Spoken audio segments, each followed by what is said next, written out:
श्री शिवाय नमस्तोभ्यम, हर हर महादेव। गुरुजी पंडित प्रदीप मिश्रा जी के बताए उपायों को हम इस चैनल में करके दिखाते हैं ताकि वे उपाय आपको आसानी से समझ में आ सके।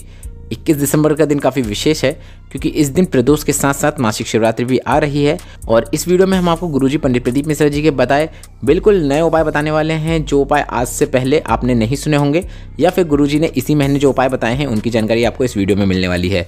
सभी उपाय हम आपको वीडियो में करके दिखाएंगे, इसलिए वीडियो के अंत तक बने रहें ताकि कोई भी उपयोगी जानकारी आपसे न छूटे। पहला उपाय है हरिओम जल को समझने का अंतिम मौका है।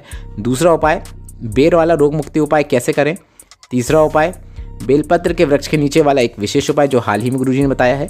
चौथा उपाय त्रिशूल वाले 3 उपाय जो हैं गुरुजी ने नए बताए हैं। तीनों उपाय हम आपको वीडियो में करके दिखाने वाले हैं। बढ़ते हैं पहले उपाय की ओर। सभी इस मासिक शिवरात्रि में हरिओम जल शिवलिंग पर अर्पित करना चाहते हैं, पर अभी अधिकतर लोगों को पता नहीं है कि किस प्रकार से हमको हरिओम जल शिवलिंग पर अर्पित करना है। हरिओम जल शिवलिंग पर अर्पित करने से पहले गुरुजी पंडित प्रदीप मिश्रा जी ने एक बेलपत्र को माता अशोक सुंदरी के स्थान पर अर्पित करने को कहा है। बेलपत्र इस प्रकार से अर्पित करें कि बेलपत्र की डंडी शिवलिंग की ओर हो और बेलपत्र की बीच वाली पत्ती जलधारी की ओर हो। इसके बाद हरिओम जल अर्पित करना शुरू करें। जैसे हम पूजन करते हैं घर में तो सबसे पहले शुरुआत गणेश भगवान से करते हैं, वैसे ही आपको हरिओम जल अर्पित करने की शुरुआत गणेश भगवान से करना है। गणेश भगवान के स्थान से जल अर्पित करना शुरू करें और वह जल होता हुआ माता अशोक सुंदरी के स्थान पर आएगा और माता अशोक सुंदरी के स्थान के बाद वह जल शरण कार्तिकेय भगवान के स्थान पर आएगा। इसके बाद वापस अशोक सुंदरी माता के स्थान से शुरुआत करते हुए इस जल को आपको शिवलिंग के चारों ओर घुमा लेना है। आप वीडियो में भी देखकर समझ सकते हैं कि ओम की आकृति बन गई है। आपको भी इसी प्रकार से जल अर्पित करना है। संतान प्राप्ति, रोग मुक्ति, एग्जाम में सफलता, मतलब आप जिस उद्देश्य से आप यह जल अर्पित कर रहे हैं आपको उस उद्देश्य में निश्चित सफलता प्राप्त होती है। बढ़ते हैं दूसरे उपाय की ओर। रोग मुक्ति का एक काफ़ी अच्छा बेर वाला उपाय है, या फिर ऐसे छोटे बच्चे जो जरा में बीमार हो जाते हों, सर्दी बुखार बना ही रहता हो, तो 7 बेर लेना है और इन 7 बेर को उनके ऊपर से, जो बार बार बीमार होता है उसके ऊपर से 7 बार घुमाकर शिवलिंग पर अर्पित कर देना है। बस इतना ही करना है। यह शिवरात्रि में किया जाने वाला एक विशेष रोग मुक्ति उपाय है। बढ़ते हैं तीसरे उपाय की ओर। गुरुजी ने कहा है जो बहुत दुखी हो गए हैं, जिनके सामने आके समस्या खड़ी हो गई है और समस्या का कोई हल दिखाई नहीं दे रहा है, तो आप बस एक काम कीजिए, बेलपत्र के पेड़ के नीचे जाकर बेलपत्र के पेड़ के नीचे की ही मिट्टी का उपयोग करते हुए एक पार्थिव शिवलिंग बनाएं। उस पार्थिव शिवलिंग को बनाने के बाद एक घी का दीपक प्रज्वलित करें, 5 बेलपत्र इस पार्थिव शिवलिंग पर अर्पित करें, 5 बार जल अर्पित करें और अन्य आप कोई पूजन करना चाहते हैं तो वह पूजन करें। इसके बाद इस पार्थिव शिवलिंग का विसर्जन नदी या तालाब में कर दें। बस इतना ही करना है। बाबा हाथ पकड़ के आपको परेशानियों से बाहर निकाल लेंगे। केवल पार्थिव शिवलिंग का निर्माण करने का बहुत महत्व होता है।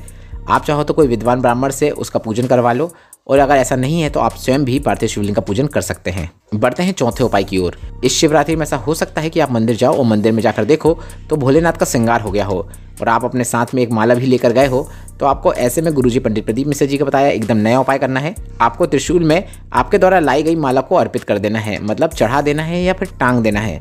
ऐसा करने से भी आप उन्नति की ओर अग्रसर हो जाते हैं, मतलब आपको जीवन में तरक्की देखने को मिलती है। बढ़ते हैं पांचवें उपाय की ओर। गुरुजी ने हाल ही कथाओं में एक बिल्कुल नया उपाय बताया था जिसको आपको इस मासिक शिवरात्रि में करना ही है। 7 बेलपत्र लेकर आपको शिव मंदिर में जाना है और आपको त्रिशूल के जो 3 भाग होते हैं, 7 बेलपत्र एक साथ पकड़ लीजिए और त्रिशूल के तीनों भागों में एक एक करके स्पर्श कराइए। इसके बाद इन बेलपत्र को आपको माता अशोक सुंदरी के स्थान पर अर्पित कर देना है।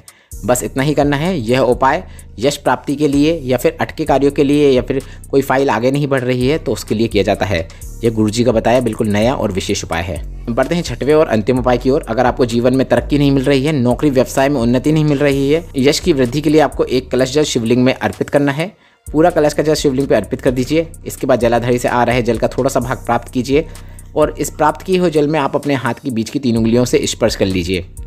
इसके बाद जिन उंगलियों से स्पर्श किया था उन्हीं 3 उंगलियों से आपको त्रिशूल में स्पर्श करना है। इसके बाद अंत में उन्हीं 3 उंगलियों से जिससे आपने त्रिशूल में स्पर्श किया है वापस कलश के अंदर वो 3 उंगलियों को डाल देना है, स्पर्श कर देना है वापस जो आपके कलश में जल है उससे। बस इतना ही करना है। अब आप चाहो तो इस जल का आचमन करो या फिर घर में जाकर इसका छिड़काव करो।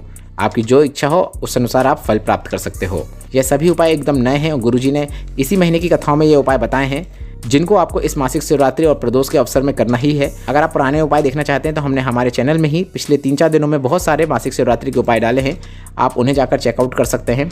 उपायों से जुड़े हुए प्रश्न आप मुझसे कमेंट के जरिए पूछ सकते हैं और मेरे द्वारा दी गई यह जानकारी अगर आपको उपयोगी लगी हो तो वीडियो को लाइक करके कमेंट बॉक्स में हर हर महादेव जरूर टाइप कीजिएगा।